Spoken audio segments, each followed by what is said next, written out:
Paris. Salvator Mundi may have been the biggest headline of the year for Christie's auction house, but it was not its only record breaker.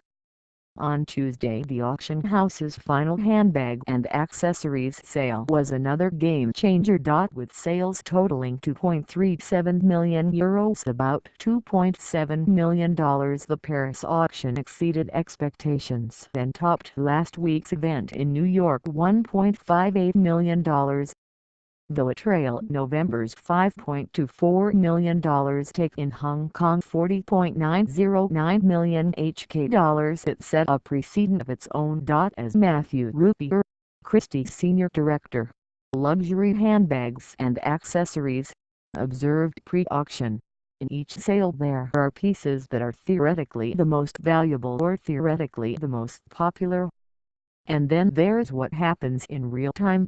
What happened was this: amid a cluster of mainly Hermes bags, along with a sprinkling of LOLA'S from Chanel, Louis Vuitton and a private collection of 40 crystal-studded evening bags, the highest-selling item wasn't one of the usual suspects. It wasn't, for example, the Himalaya Kelly in new condition.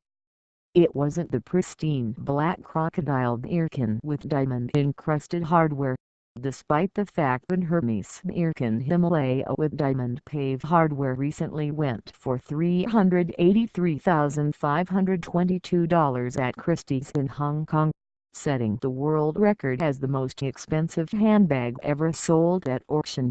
And it wasn't the Courchevel Yellow Mini Kelly originally owned by Elizabeth Taylor, though that one sold for $47,196, more than double the price it fetched when Christie's auctioned the actress's estate in 2011. Rather, just as the sale appeared to have crested, sparring broke out between two remote bidders, one online and one on WhatsApp. Over lot 172, the metallic bronze Chevrolet Birkin with gold hardware, inspired by Hermes's celebrated window display Spielement Cherry, that Birkin cost less than €10,000 in 2005, the only year it was produced. It sold for €100,000, $117,394 to a bidder in Hong Kong, setting the world record for a leather Birkin sold at auction. I think this lot is a really good example of where the market is today, Mr. Rubiger said after the event. It proves that the market is driven by collectors who come for something unique and different. Indeed, Tuesday's sale also saw a spike in popularity for lesser-known styles. Several Hermes Constance bags surged past high estimates. One, a custom piece in Ertain Epsom leather, sold for $20,648. In the end, the Himalaya Kelly sold for $110,615. The crocodile and diamond Birkin went for $103,241. Still, a client searching for relative bargains could find plenty. Early in the auction, an Ovalia pink Birkin produced this year sold for $11,799, while bids for several Birkins and Kellys in neutral colors like Tosca, ebony or a caramel gold went for $7,300 to $10,500, a range comparable to current retail prices but without the waiting list.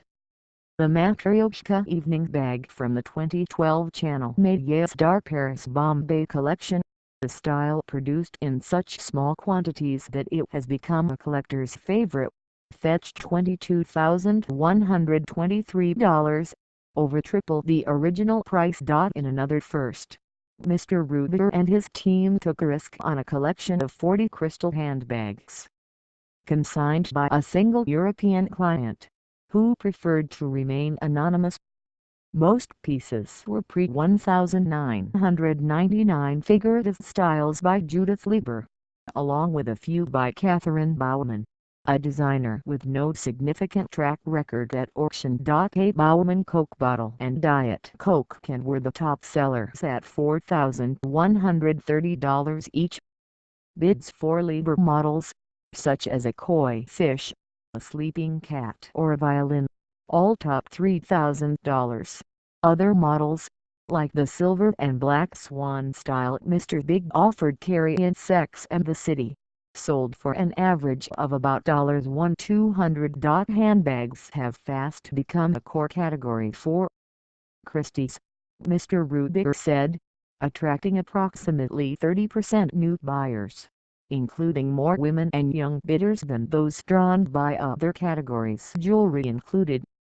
European buyers accounted for 53% of the Paris sale, according to Christies, while 25% of purchases came from Asia and 20% from the United States, a substantial increase from last year. With the paintings, it's such a major financial decision that no one is having fun with it, Mr. Rubiger said. It's also serious.